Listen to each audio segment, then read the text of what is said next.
Welcome to the podcast. We do recover with Jared Miller, your host. And I'm Dr. Terry Sellers, your co-host. This is a podcast about recovery from addiction. We want to talk about what successful recovery can look like. Brought to you by Steps Recovery Center and the St. George Hilton Garden Inn. All right, we are mic'd up, psyched up, and about to get silly on episode 66 of We Do Recover with Jared Miller. I'm your host, Jared Miller. I am joined by a special guest for episode 66, David Durocher. Yep. I nailed it. I got it right. Yep. Fantastic. David is with the Other Side Academy. I've been struggling with the last name all morning, but we're having fun with it. David's a great guy. He's a good sport. So, yeah, thank you for coming on. Thank you for having me, Jared. It's an honor to be here. Absolutely, absolutely. So what we typically do is start off with like some new and goods, practice a little positive psychology. So, Dave, what's new and good in your life? New and good. I think in the last week I've gotten back into physical activity. I was in a gym a couple years ago and blew my left tendon, so that put me down for a minute. I've had a bad back for years, and 7 months ago I had a double surgery that went through the front, went through the back. That took some time to recover from. But this past Saturday I started running again, and I was a 5 mile a day guy for years. So I'm starting to run again, and today I was in the gym for the first time. So it's good to be back to where I can do things again and recover from those injuries and those surgeries. Fantastic. So that had to feel good getting back into the gym. Yeah, it does. And prior to, about 26, 27 months ago, I was 5 miles a day, ran a half marathon in October of 17, then had the injuries, and that put me, it just put me on the shelf for a while. So it feels really good to be back. Dave, I've always been fascinated with people that do half marathons, triathlons, Ironman stuff. I mean, to pay to go through that excruciating pain. Yeah. I mean, listen, you give me 100 yards, I can, you know what I mean? I'll do a 100-yard dash. Sign me up for that all day long. But man, that's some distance. Yeah. So my hat's off to you. Is that the goal, is to kind of try to get back there? I don't think I'm going to do that again. I mean, I might run a half marathon again in a year or two. We'll just see, you know what I mean? Because I'm kind of a masochist when it comes to that. It's fun, especially at my age, at 55, to be able to accomplish that at my age. But it's not my goal. I just want to get back in shape. I want to live longer, right? And that almost 2.5 years off, I noticed a difference. Put some weight on, was lethargic, didn't feel good about me physically, and I needed to get back. So it feels really good to be back on the pavement. I hear you on that. I totally know what you mean. So listen, today I used to work out for the ego, right? The ego, Jared. Mm-hmm. Today it's just curls for the girls. Curls for the girls. Right. You got it. We're on the same page. Right. Yeah. Today it's more bias for the guys. No, no. You said to get silly, right? Anyway, go ahead. Sorry to interrupt. I love it. No, it's great. Today it's more like, man, I'm in a pretty cranky mood. I need to hit the gym. I need to get some good chemicals going up in the brain, some endorphins flowing. So I hear you. That's awesome. Yeah. So that's a good thing for me right now. Good. Well, Sean Denovan, what's new and good? What's going on in your world? I've added new buttons to the podcast, so now people can see the back of my head. That's Sean Denovan that's right the there. Back of my head over here. you just can't show your face. You got to stay. Yeah. I'm like, was it Wilson on the other side of the fence? What's his name? Yeah. I love it. You got all kinds of new bells and whistles for us today, man. Yeah, this is pretty cool. You get to be the guinea pig. I'm trying some new thing. I'm trying to up the game. We got a couple new lights in here to do some new lighting technique, and then I've added some multi-camera work. So, where's my wide camera? I'm still figuring out where the buttons are, so I'm not even going to try it. So it's anyway, fine. That's great. We're getting there. One thing I love about Sean, Dave, is he's always looking to improve. It's awesome. Great quality to have. All right, well, let's jump into this thing. So,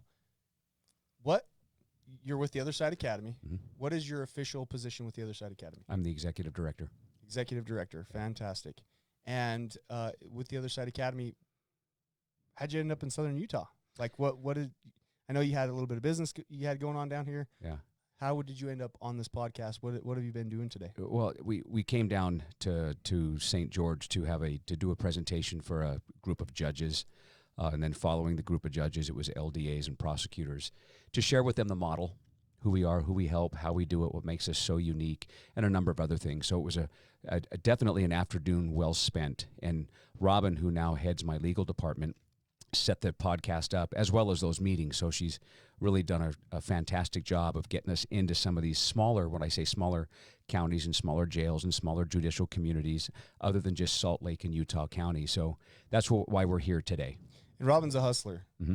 The promo, for you guys that saw the promo, she's on the promo. She was planning on coming, but hey, guess what? In recovery, life happens. Yeah. and she had some stuff she had to do, Yeah. and so that's okay. Well, actually, what happened was we interviewed 2 guys in the jail over the past couple of weeks and accepted them, and the judges and LDAs let them come and held them in jail for us to get here to do our presentations and then bring those guys back to Salt Lake City to the Other Side Academy. That sounds way more important than coming on the podcast. That's fantastic. Yep. Well, sweet. Okay, tell me a little bit about the Other Side Academy. I know you guys do things a little bit different, a different model, as you stated. I know I've heard some things.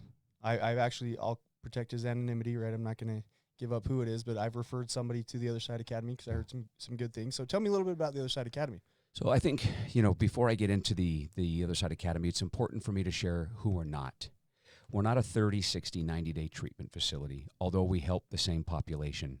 My average student's been arrested over 25 times. Right now I've got 97 students at the Other Side Academy. The average arrest is 25. I have a small cadre of people who have never been arrested. I can count them all in one hand. That's how few. And some over 50 times, but the aggregate total was 25.6. So it's a long-term drug addict coupled with the criminal piece. Very difficult population to help. And anybody who thinks that a guy who's been arrested 25 times and been a long-term drug addict can get the help that they need in 30 days probably needs more help than that guy. Can you get clean and sober? Absolutely. But, as we go through the podcast, I'll talk more about that because I don't care if someone gets clean and sober. It doesn't matter. You can put them in jail and have them in jail for 365 days in their cell. When they get out, they go straight to Flacco's house to pick up. But they were clean and sober for 365 days. Right. It That's doesn't forced. matter. Yeah. It's about whole person change. So we're not 30, 60, 90 days. We are completely free. We're 2.5 years long. Hold on, minimum. Dave. Did you just use the FREE word? I did. Free. I know it's a bad word. So you'll have to My bleep mind I just had it. My mind just came apart. That's so how does that work? Well, I'll explain. So when I say free, I mean we don't take any money from the government. City, county, state, federal government, rich mommy and daddy, Medicaid, nothing. That's the beauty of the model. It really is the beauty. And it's long, 2.5 years, and residential. So people go, wait a second, it's residential, 2.5 years long, and it's free? Yes. And they ask the next question, well, how do you do it? Well, we run our own social enterprises. And there's a reason for that, too. When I was going to jail, who was paying for me to be there? The taxpayer. Yeah, the taxpayer. When I'm going to prison, who's paying for me to be there? The taxpayer. Taxpayers of Utah. If I'm going to a 30, 60, 90-day model and I'm not self-paying, somebody else is paying for it. Why should anybody else pay for my bad decisions? They shouldn't. I should. At the Other Side Academy, we have our own social enterprises that generate the revenue. Our moving company, for those of you who are listening, look up the Other Side Movers, hundreds and hundreds and hundreds of 5-star reviews. We do about 300 moves a month. We are the #1 rated moving company in the entire state of Utah. 2018, we won the Ernst & Young Entrepreneurs of the Year with a moving company ran exclusively by ex-felons and ex-drug addicts. Let that sink in, right? If you were going to start a for-profit social enterprise under the nonprofit umbrella, would you start a moving company with ex-felons and ex-drug addicts? Probably not. You should, because they have experience moving your valuables. But that's another conversation. But it's the #1 rated moving company in the entire state. Then we have some thrift boutiques, 35, 40,000 square foot showrooms. When you walk in, you'll think you went into Macy's. That's not an exaggeration. If you're ever in Salt Lake, go to the Other Side Thrift Boutique. Then we have a small construction business, flat concrete work, remodels, basements, kitchens, bathrooms, you name it, we do it. And we're starting literally as we speak a storage facility. Moving company, thrift stores, storage. They all fit nicely together. Most people who move have things they don't want. Boom, they end up in the thrift store and they need storage. Those social enterprises generate all of the revenue so we can continue to do the work that we're doing without charging anybody anything to be there. Think about how important that is. That means the day the student or the inmate gets there, they're part of the solution, not the problem. Nobody is paying for them to be there. They're generating the revenue themselves. Shouldn't we? We destroyed our lives. Shouldn't we be responsible for fixing them? Yeah, absolutely. I think that that's a great accountability piece. I also think that that gives them some acceptance with their peers around them. It gives them some kind of purpose so that they're, getting up and getting after it and have something to look forward to throughout the day. Yeah. I like it. Well, so remind me, so you got quite a bit going on there, right? Yeah. No, you're a 501c3 nonprofit, correct? Correct. Okay, so you've got the show, the thrift store, construction. I'm a terrible listener. You might Moving have to help company. me out. Moving company. Big moving company. Yeah. So is that kind of the bread and butter? Is the moving company? The moving company was the bread and butter. It was this first social enterprise that we started. Now the 2 thrift stores, because they're very big thrift boutiques, right? Like I said, about 35,000 square feet. And they're beautiful. well-maintained, high-end merchandise. It's not like people think Goodwill, DI. Stop thinking that. Come to the thrift store. You will literally walk outside thinking you walked into Nordstrom's or Macy's thinking you're in the wrong place, and the customer service is bar none. But the reason why that's so important is this. I go into jails and prisons all over the country, but primarily here in Utah, and I talk to inmates. Sometimes there's 25 of them. Sometimes there's 300, depending on the venue, right? Yeah, sure. And I ask everybody in the room, who knows how to work? And all their hands go up, and I call them all liars. And I can do that because I'm them, just farther removed. I tell them all, you're liars. And they look at me like I'm crazy, right? And I'll ask somebody, what do you do for a living? Well, I'm a carpenter. What are you building in your cell? And you? Well, I'm a mechanic. Changing a transmission today? How about you? Well, I'm a culinary artist. All you're making's a top ramen today. And the reason why I do that is if you knew how to work, that's where you'd be. Where are you today? Jail. That's what you know how to do. Yeah. You've had more jobs than you can count, but you can't keep them. So the social enterprises is the petri dish. We can go to a lot of other programs. We can get therapy and do all those things and sit around until the day that we're going to graduate, right? Then go back out into the workplace, not know how to be on time, not know how to follow simple instructions, not know how to have a good attitude, go to break, come back on time, lunch, come back on time, take some feedback. That's the area where most of our population fail miserably. We've had 1,000 jobs and lost them all. We can get them, we can't keep them. So talk to me a little bit about there's a certain type of individual though, right? I mean, your model works for somebody who like behavior mod change. You know, they've been in and out of jails. They, like you said, they can't, maybe they have different skills, but they can't hold a job. Yeah. So if I'm going to the Other Side Academy, what is it that I should expect? Like you said, residential, and yet they have to be able to leave, right, to be able to go do these different. But nobody goes anywhere by themselves. They don't just walk off premises or go jump in a car. They don't have cell phones to call their buddies to come over. You know, we've been open since 2015 now, for going on 7 years. And not to digress, but every single one of my students is on adult parole and probation, AP&P, and we've never, not a single time in our existence, given a dirty drug test to adult parole and probation because the culture is so strong. So the social enterprises provide the opportunity for men and women to learn to work, really learn how to be an employee, maybe a manager, depending on how long they're in that department. But it's critical because the Petri dish then allows them to all those behaviors that led them there to manifest themselves, and then they can become exposed, and that's when they start getting their feedback. So to answer your question, what's expected? Get up, go to work, have a good attitude, don't get caught up, tell the truth, go to bed. Get up, go to work, have a good attitude, tell the truth, don't get caught up, go to bed. And do it for hundreds, if not thousands of days in a row until you recalibrate your moral compass. That's what's expected of you. I like it. So you give them actual feedback right there in real time. Yep. Is that ever like kind of blow up? Do you ever have like some, or are you guys pretty discreet about pulling them aside, taking them into the back? It really depends. Sometimes myself, other staff members, or senior students will take them in the quorum, that's the room, and give them a verbal reprimand for whatever they've done.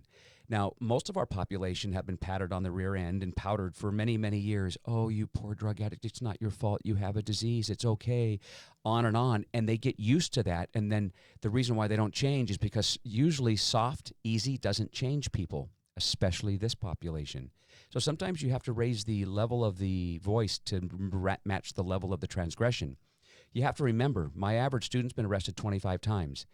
They're liars, cheaters, thieves, manipulators. None of them went to jail for singing too loud in the church choir. They didn't get pulled out of Dixie State for being straight A students. People get lost. Oh, the poor people. They're not. They're human beings making decisions that are really bad for them and those around them, that have an impact on the community, their families, their kids, everybody. We tell them the truth. But here's the other important thing. We love them first. If all you do is love somebody unconditionally, it's permission to continue with the same behavior. If all you do is verbally berate them for what they've done, that's mean. But when love and truth come together, you can influence change.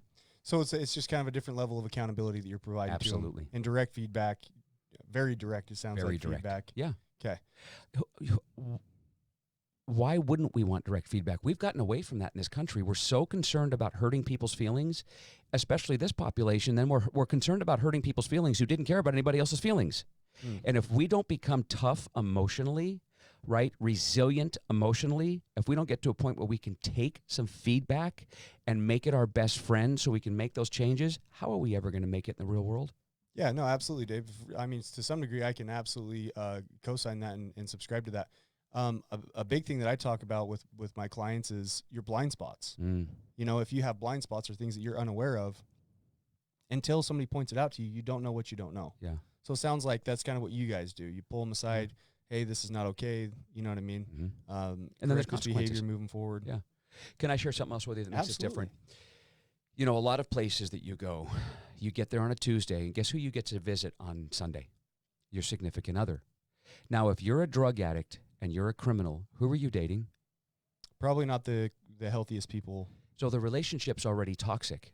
Drug addicts almost inevitably don't know how to have a healthy relationship with anyone. How could you if you don't have one with yourself? And I want people to really understand what I'm saying. If I'm a drug addict and was for 27 years and I was a criminal, hardcore, in and out of prison, I don't love me. If I want to enter into a relationship with somebody, how am I going to show up? I'm going to show up the me that doesn't love me. How am I going to show up in a healthy way? Our population has no idea what it's like to be in a healthy relationship. So if you're dating somebody, they're probably drug addicts and criminals too. So the relationship's already toxic. It's not even there. It's just a drug relationship. And if you're a guy like me who was a drug addict for 27 years in and out of prison, and I'm dating somebody who isn't, she needs more help than I do. Anybody who would date me while I was living that lifestyle, that doesn't say a whole lot about them, right? What they're willing to settle for. There's no boundaries. They're allowing me to live that lifestyle and bring it around them. That's not healthy either. So we don't let you have a relationship. You're not going to date for years while you're there. You have to learn to have a relationship with yourself first. Makes sense. Yeah, you got to put that oxygen mask on yourself before you try interacting with other people or saving anybody else. Yeah, you get it. So talk to me about, do you guys do group therapy? You do any of the group staffing? Do they, on weekends, what does it that look like? I mean, because we're talking, it's a 2-year program, right? They have to make a 2-year commitment. So I heard something about games. Yeah. Talk to me a little bit about that. So a couple of things I think that are important. Number one, there's no doctors, counselors, or therapists, and there's a reason for that. And if we get back to it, I'll share why that doesn't seem to work well in our population.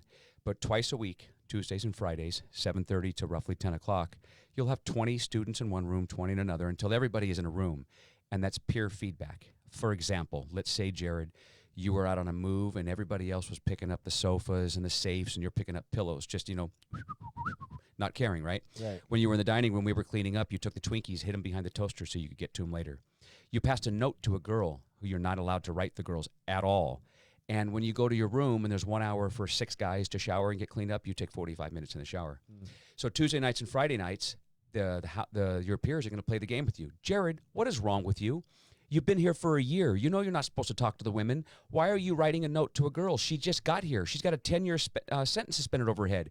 In that letter, you said you care about her. If you cared about her, you'd have left her alone. You don't care about anybody but yourself.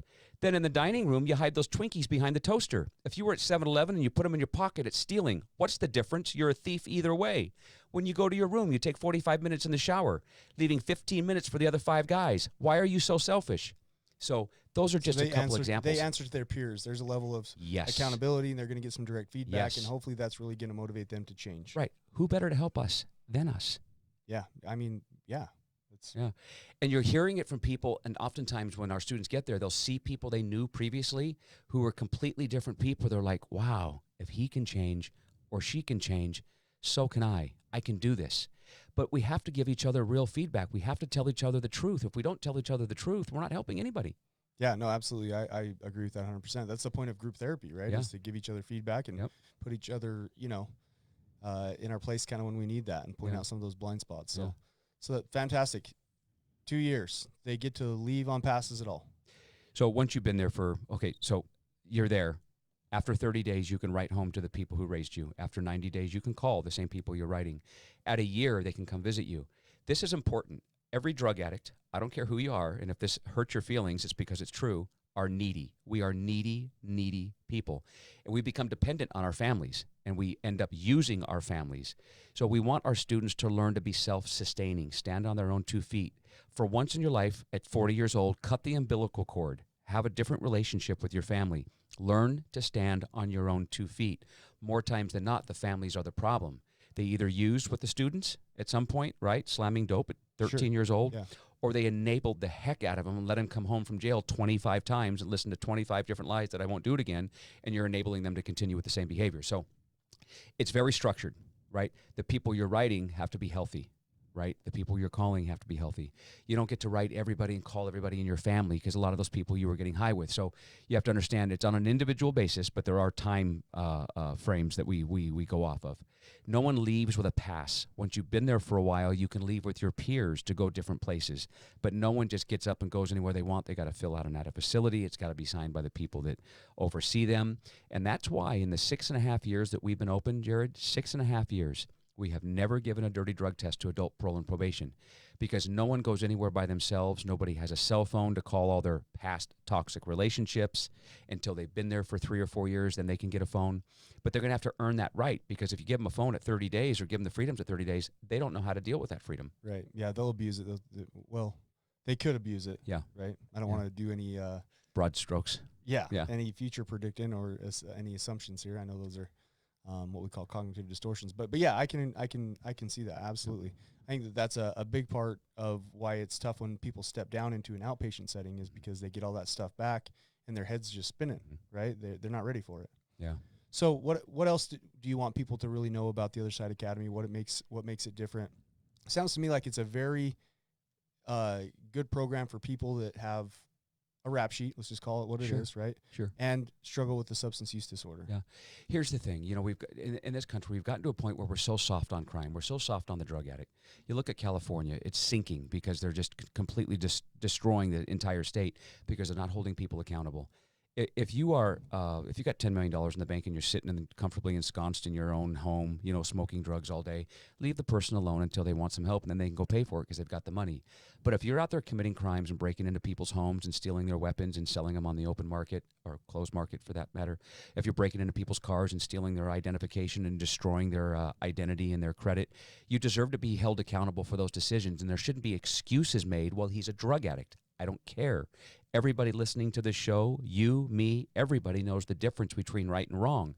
We choose wrong. We should be held accountable to those decisions. So the thing about the Other Side Academy that makes it so special is we don't make excuses for people. There aren't any. Everybody knows the difference between right and wrong. We choose right. There are positive consequences. We choose wrong. There are negative consequences. Welcome to life. At the Other Side Academy, you're going to be there for a long time, hearing about yourself, getting an opportunity to make those changes, and you can stay as long as you need to. The beauty of the model is you don't have to leave on day 30, day 60, or day 90. Nobody is ready on day 30, day 60, or day 90. People leave programs for one of two reasons, because they can, because they have to. Usually they have to because the funding's run out. At the Other Side Academy, the funding never runs out. You can stay in the mode of practice of doing the right thing every day until it becomes who you are, not just what you do. And that's different for everybody. The other beautiful thing is at the end, the two most important times in your stay is how do you acclimate in and how do you segue out? Every single graduate, when they come up on their graduation, we have a full-time job for them. Now, I challenge anybody listening to find me another program that does this. Every single graduate has a full-time job, a living wage. We also have a couple of financial institutions that help us. Ally Bank is one of them. If you stayed 2 years, you save $5,000, they match that dollar for dollar. You save $5,000, they give you a check for $5,000. You stay 3 years, you save $5,000, they match it 2 to 1. They give you a check for $10,000. So you can take that money and kind of hit the ground running to rebuild your future. You no longer have an excuse to, I can't get a job, right? We make sure you have one upon graduation. Now, do they get paid while they're there working, or that goes to room and board? That goes to room and board, training, all that stuff. But once they've been there for 18 months and longer, they start getting walking around money wham. The longer you're there, the more you get. So you can leave with your peers and go get coffee, go to a movie, go to dinner, buy some Christmas presents. The longer you're there, the more you get. But you don't get paid while you're there. Right. We start paying people as soon as they get there. They're off and running. They're, first paycheck, they're getting drugs again. So yeah, no, absolutely. And I think it's good that they get a little bit of money so that they can feel somewhat normal and get out and do things with their peers and really get acclimated back into society in a positive way. Yeah, we call it graduated mastery. A little bit at a time with some mentorship and some coaching, a little more, a little more, a little more. Exactly. Absolutely. Listen, we have different modalities, but I let people come on and share what their belief is, and I love it. I appreciate you coming on, Dave. So episode 66 is brought to you by Steps Recovery Centers, where they're ready to help when you're ready to reach out. Reach out to them by calling them at 801-800-8142. We got about 40 seconds left here in this first part. My mind just kind of went blank. I completely spaced the sponsorship mention. So in episode 2, or in part 2, though, when we come back on, hopefully you'll feel comfortable telling us a little bit about you and your story and how you ended up doing what you're doing today. Absolutely. Happy to do it. Cool. All right. Well, Sean, you got anything? No, you're doing good. Keep it up. I always have a hard time with these clock things. There it is. I was waiting for the music. Little usher in the background? Yeah. Is that what it is? Yeah. I don't know. Join us in episode 66, part 2, where Dave talks about how he came to be working at the Other Side Academy and his life in recovery today. Thank you. You are listening to We Do Recover with Jared Miller and co-hosted by Dr. Terry Sellers. We'll be right back after this short break with more of We Do Recover with Jared Miller, sponsored by Steps Recovery Center and the Hilton Garden Inn. Hi everybody, I'm Shalee. I'm one of the clinical directors at Steps Recovery Center. At Steps, we really want to focus on the individual and not just the person in addiction. We want to have the ability to help from the time you enter and till the time you finish, whether you need healing from trauma or family issues and concerns. We got you covered from the start of your journey to the end of your journey. We're just here to help when you're ready for us to help you.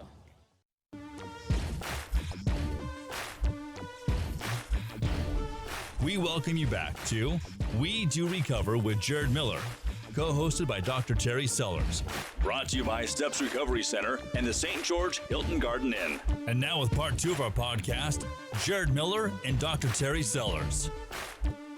All right, we're back from that little break. Thank you for that, Steps Recovery Center. So in episode 66, Dave has come on, and in part 1, he's shared with us the Other Side Academy, how it's a little different modality. Amazing. I think it's pretty cool that you guys, you're doing something different than just putting people in incarceration and letting them sit and have nothing else, right? Like you're given an opportunity to really get back into society, learn some positive working behaviors, level accountability for everybody. I think it's great, man. I think it's awesome. Thank you. Talk to me a little bit about you, though, Dave. Okay. How did you get to the point to where you're working in the industry that you work in now? There's a couple times that you mentioned you've been arrested. How many times? I couldn't tell you. You don't look like a guy that's like, you know what I mean, a hardcore criminal. Yeah. So something, it must have changed somewhere for you. Yeah. Do you want me to just start my story at the beginning? Yeah, absolutely. Started drinking at like 12 years old.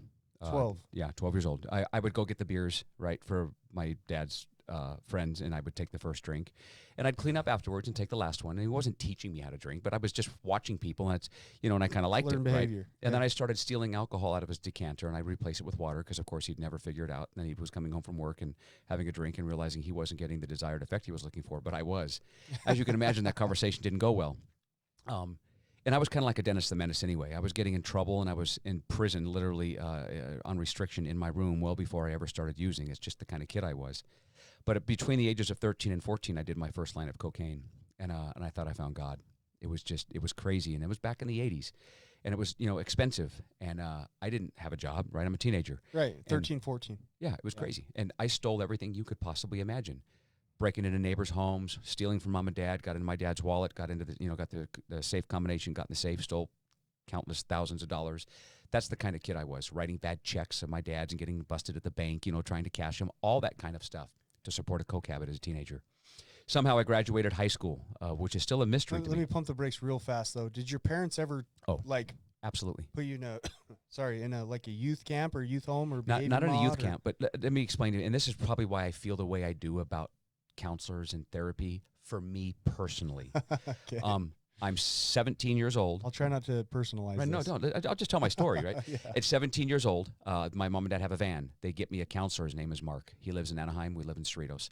I drive from Cerritos. I go by the Connects. I pick up my Coke. I do a couple lines. I go to therapy. And I remember Mark so proud of me for being clean and calling my mom and dad and telling them how great I'm doing. I'm high during the therapy session, and it's in my pocket. That was my first experience with therapy. Did Mark have any background, any knowledge, any None. experience? That is why. Yeah. That is exactly why. And I'm glad you said that, because we can get back to that here in a minute, Yeah. how important that piece is, having the experiential overlap, having lived experience, because then you spot that stuff. Oh, yeah, from a mile away. Right. He couldn't. I got over on him. Right. And I'm 17. I'm not even that's just what I was doing. So anyway, I managed to graduate high school. But when I graduated high school, I went from cocaine to methamphetamine. And that's really where the wheels fell off. They were already getting loose, but now they're falling off. And I never set out to be a drug dealer. That was never my intent. I didn't even think about it, but I'd buy some, You sell weren't a like 10 years old and like, I think I'll become a drug dealer for Right. the rest of my life. Yeah. Right. Yeah. John Gotti or, I don't think anybody Al really Capone. has that, right? Right. Yeah. So I'm buying some, selling some, buying some, selling some. And then pretty soon I realized that I could probably support my habit doing this, buying a little more, selling a little more. As fate would have it, I started getting in trouble and going to jail. My first prison term was 2 years long, went to prison, got out, stayed out for 59 days, got busted again, went to prison, did 5 years, stayed out for 60 days, went back to prison for a 6-year sentence, stayed out for 4 months, went back to prison for a 10-year sentence. So I was selling Wow. drugs, and it became a lot of weight, loaded firearms, black talons, cop killers in them. That was getting me a lot of time. So when I You got busted with that. oh yeah, So you were doing some serious time. right, I was a 2-year prison term, 5-year, 6-year, 10-year. And this is out in California. All in California. And prison's a little different in California than it is in Utah. I won't get into the weeds about it, but it is a little different. And I survived, right? Yeah. I managed to get through it. And, I've got all the ink and the political ink that I'm not proud of. And, you got to earn all that in the state of California. It's a little different You got some ink from your previous life. from my previous life. Yeah, And everything is prison ink. It's all homemade, single needle, all in a cell. That's the best stuff, right? Yeah, of course. Nothing that I'm proud of today. If I could do it all over again, I wouldn't, but I'm stuck with it. It makes you though. Yeah. I'm sure that helps with relatability. Yeah. When somebody, when you can look across from somebody and that they've been through this same stuff you've been through. Yep. You can identify with them. Perceived There's- similarities. Absolutely. Yep. 'Kay. 2, 5, 6, 10. Can you guess what happened after the 10-year sentence? Got busted again. Mm. But this one was a little unique. I was in Huntington Beach at a house, looked out the window, and I did a TED Talk that explains all this. Looked out the window, saw a helicopter hovering really high in the sky. It wasn't going anywhere. It was just sitting there. Usually the helicopters are floating around the city, but it was literally just sitting there. Hour and a half later, it's still sitting there. Get done with what I'm doing, and I get ready to leave, and I get in my car, and I take off, and there was 4 agencies, Huntington Beach PD, Fountain Valley, Garden Grove, and Parole, all in hot pursuit. And I had only been out for a couple of months, and I had told everybody I knew I'm never going back to prison because I know the next prison term is going to be life in the state of California. Hot pursuit is like High-speed chase. high-speed chase. So I took off. I wasn't going to stop, and it was pretty hairy because the helicopter had come down. It was shining its spotlight in the car, making it difficult to drive.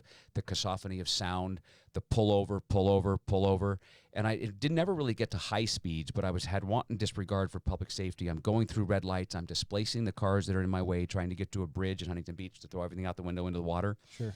Never made it. Were you kind of hoping that they would just stop the chase? Was that the I was hoping end they'd goal? kill me. Oh. I got to Atlantic and Magnolia, and I was going to make a left-hand turn. The cop cars were sitting there, and I had a decision to make. Do I stop, let them arrest me, and go to prison for the rest of my life? Or do I go through that roadblock and hope that they kill me? And I opted for B. I literally just kind of let off on the gas a little bit, approached those cars, and pushed both cop cars out of the way, and hoping that they would think the car is a battering ram and they'd shoot me.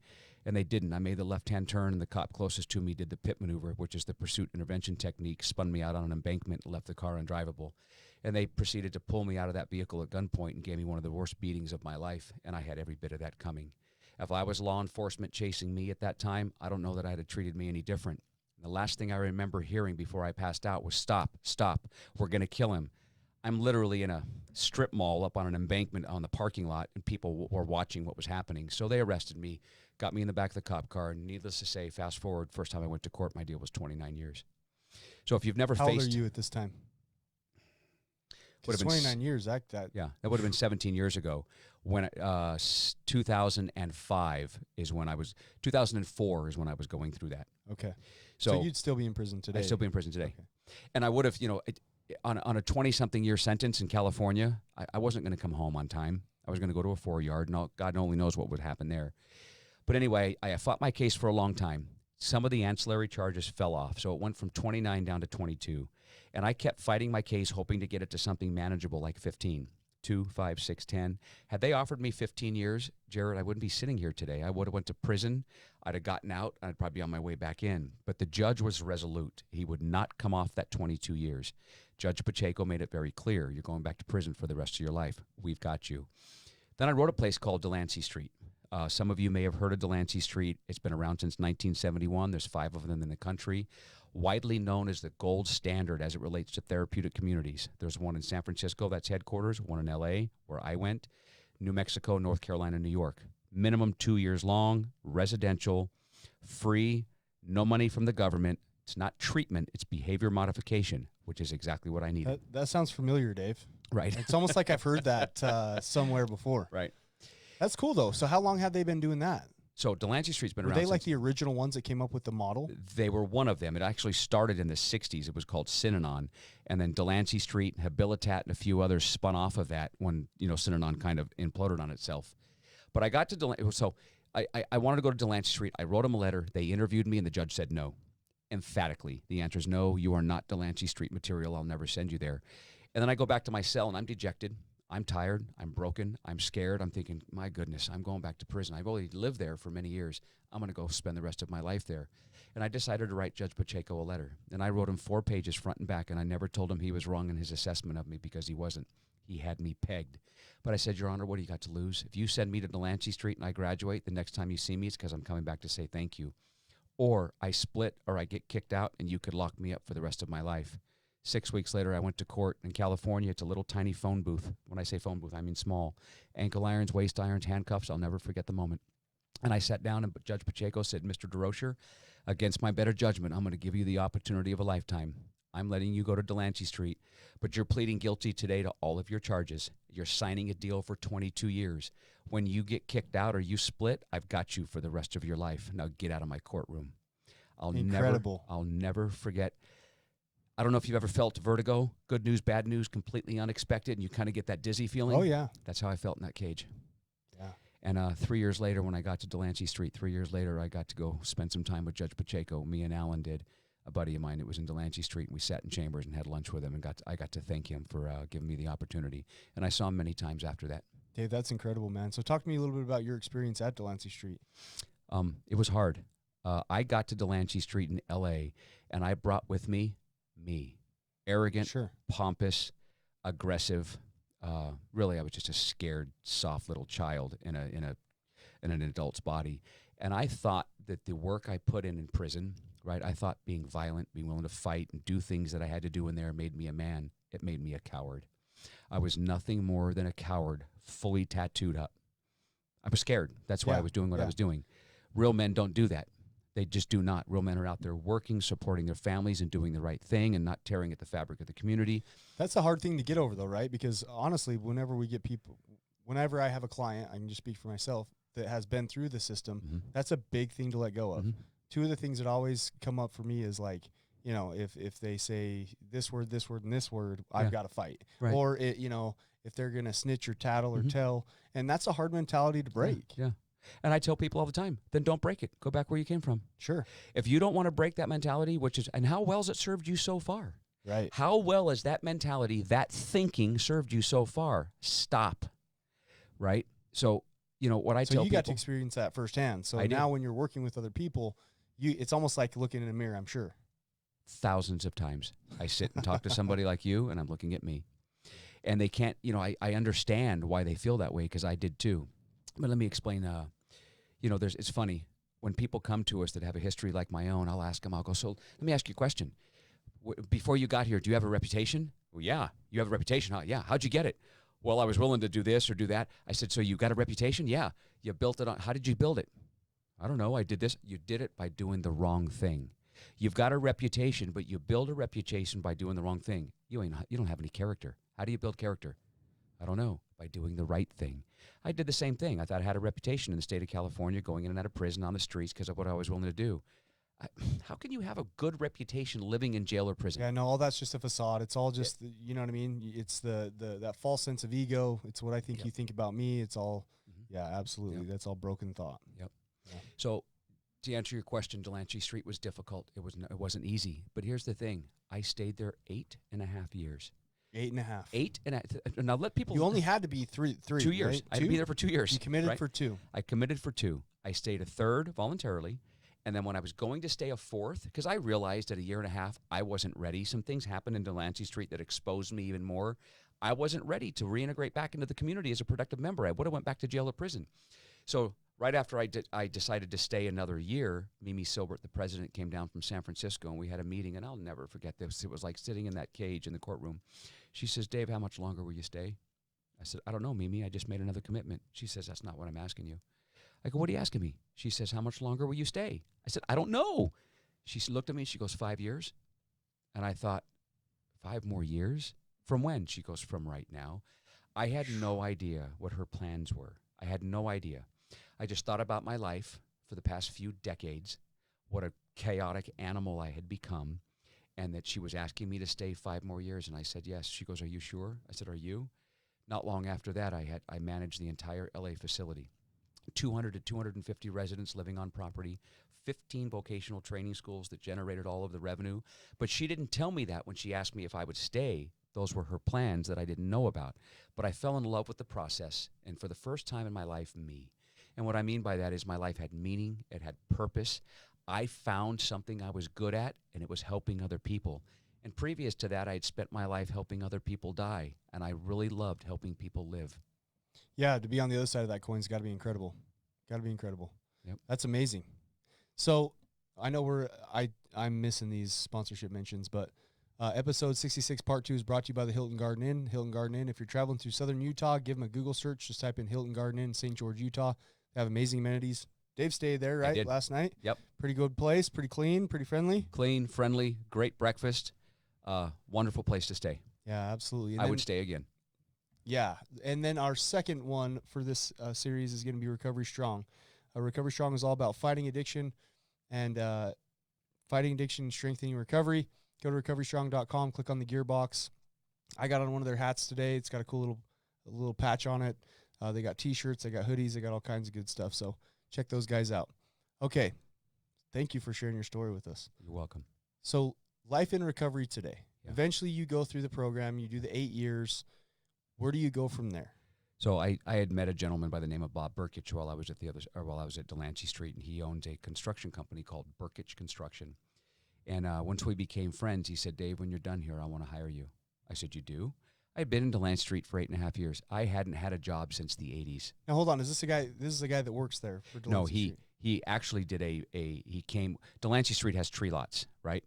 Big trees, 25-foot noble firs that we put in those buildings downtown Los Angeles. Anyway, he came to look for a large tree for his front yard, and we started talking. And then I had a project I needed done in the back of the Hilton Hotel. It happens to be an old Hilton Hotel built in L.A. for the '84 Olympics. And he donated his services, a $30,000 project to help us clear out the sewage system, and we became friends. And that's when he said, when you're done here, I want to hire you. He hired me at Burkich Construction at nearly $30 an hour, which was a lot of money for a guy like me who last worked for, I don't know, $7.75 at a pizza place, right?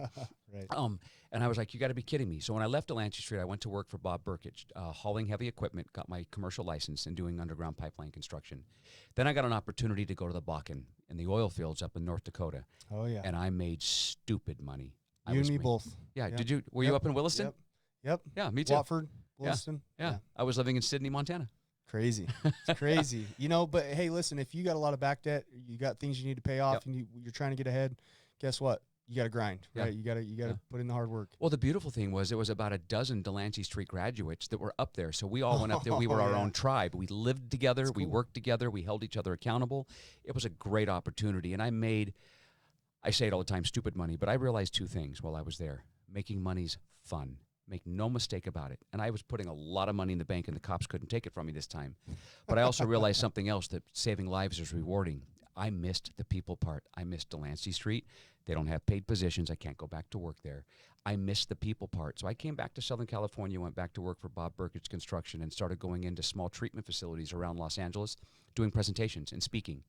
And then through a serendipitous chain of events, call it a God shot because I believe that's what it was, Joseph Grenny, our founder, right, who's a New York Times best-selling author. He wrote Crucial Conversations, Crucial Accountability, Change Anything, and the Influencer book. Reached out with Tim Stay, our CEO, and a few other connections brought us together. And they flew to Los Angeles, and we sat down at LA Live, and they said, at Fleming's at LA Live in LA, and they said, Dave, would you be willing to come to Utah and help us get this started? We want to start a replication of Delancey Street. And I said, not if you guys quit in 6 months when it gets hard. And that was early 2015. Middle of that year in August, I moved to Utah with some other Delancey Street graduates, Lola Zaghi, Alan Feringer, Steve, Chris, and Sharon, and we started the Other Side Academy. Are they still here now? They are. Wow, that's amazing. Yep. And we all went through Why Delancey Utah? Street together. Why Utah? Because that's where Joseph and Tim live. Oh, got you. It wasn't my idea to come here. It was Joseph and Tim's to start a replication of Delancey Street, and then they reached out to me, and I was able to bring some other Delancey Street graduates so we could get it started. That's incredible. You know what's wonderful? You know what's wonderful is to go through a program like Delancey Street and make lifelong friends, and then have an opportunity like this come around and call them. Alan was in New Mexico. Chris was in Southern California driving over the road truck. His wife now was working on the boulevard doing tours. Lola Zagi was working for her family, who are all in the medical profession. She's living on the beach in Manhattan Beach. And Steve was up in the Bakken in North Dakota. And I call all of them and say, here's what's happening. Do you guys want on? They said, when do we leave? It's incredible. I get teared up thinking about it. That's how close we were. And when I said, this is what we're going to do, they said, we're on. We're in. I think that's just a testament to how close that community of those, you get super close. Yeah. You're with somebody for a number of years. You're spending holidays with them. Yep. You know what I mean? Birthdays. I mean, to some degree, they become like a family. Yep. Yeah. There's a family you're born into and the one you choose. Yeah, that's incredible. And everybody came from everywhere. Yeah. That's amazing. They had all graduated and had all of them had really good jobs, but they wanted back in also. And when I said, this is what we're going to try to do, they said, when are we leaving? And they all left their respective jobs, their families, their homes, and came out here, and we started it. Now we have 2 facilities. That's incredible. And a bunch of different businesses that you run as well. Yeah. There's a lot to manage. There's a lot to maintain. I'm sure you got some good people around you, right? You got a wonderful like team. Robin. Robin's she's awesome. Yep. She helped organize some of this today. So, yeah, I bet it can be overwhelming at times. How Robin, many residents did you say you guys have? I've got 97 there now. I had 95, but 2 of them are coming back from St. George today, so we'll have 97, and 32 or 33 in Denver, and hundreds of graduates now. And it took a couple years to get the graduates out the pipeline because it's such a long program. Right. Yeah, absolutely. And it's been around for 3 years so far.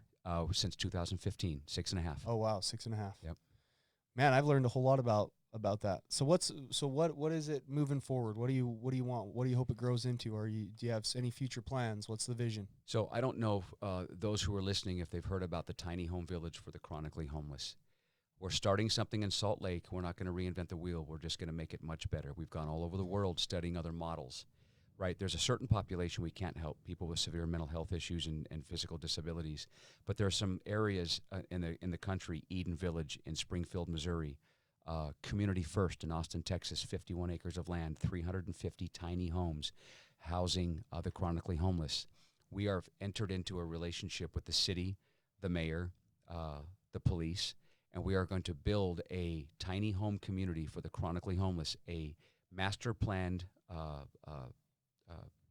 large community of about 450 homes, auditoriums, social enterprises for the population we can't help, the chronically homeless. And it's going to be permanent housing, someplace for them to live with a dignified life. Now, there's a lot of complications in there. Don't get it all. It's going to be difficult. Yeah. But we're a year into the process now. We've raised a considerable amount of money. We have a huge groundswell of developers and contractors who want to help. And when I tell you we're going to do this, we're going to do this because we realize there's a certain part of the population that TOSA can't help, the Other Side Academy. So this is needed, and it's going to work, and it's going to help take some of the chronically homeless off the streets and into a clean and sober environment, because it's going to be a clean and sober environment, and it's going to have social enterprises, dog grooming, coffee shop, deli, auditorium, cultural hall, grocery store, everything on property for this population to live and thrive and to become the best versions of themselves. Now, do you guys do a lot of work with the homeless up there in Salt Lake right now? A lot of our population have been chronically homeless, a percentage of them, and many of them have been situationally homeless. But again, there's a certain population we can't help, right, that have mental health issues and require medications. That's what I was going to actually, bring up. My experience, I was homeless for a period of time down in Salt Lake City, started my journey of recovery. Yeah. And the one thing that, looking back, that I can remember now, knowing what I know, getting some schooling and stuff, is there's a lot of mental health. A lot of it is mental health. It is. Yep. And so I don't know. I think that's incredible. I just didn't know if you guys had any plans for, is there like a requirement, that type of a thing? So for the Other Side Academy, the requirement is a genuine desire to change. The hard stops, people we can't help, are sex offenders, requires a different level of help than we're able to provide.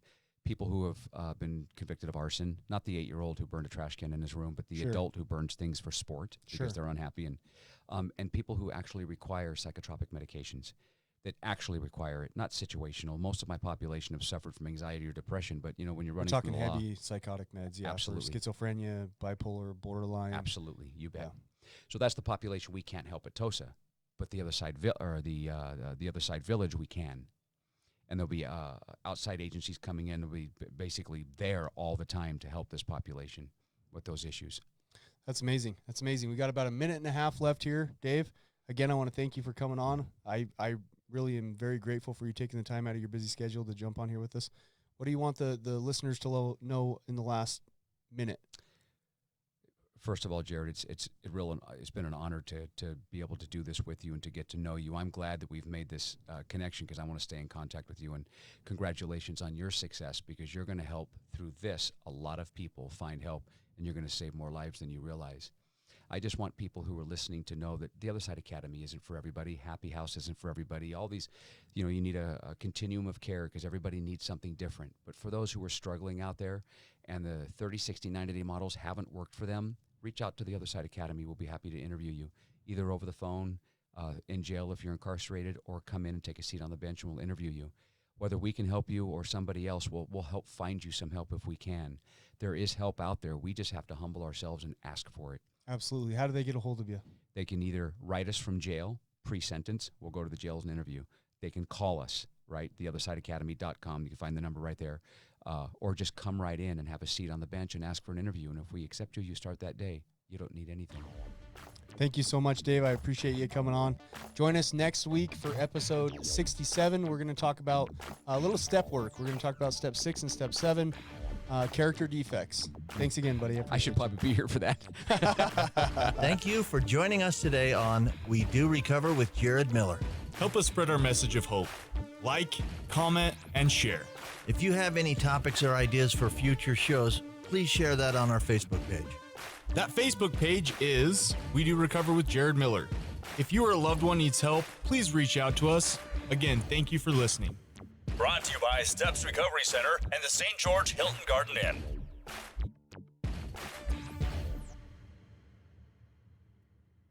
This has been a production from a podcast studio.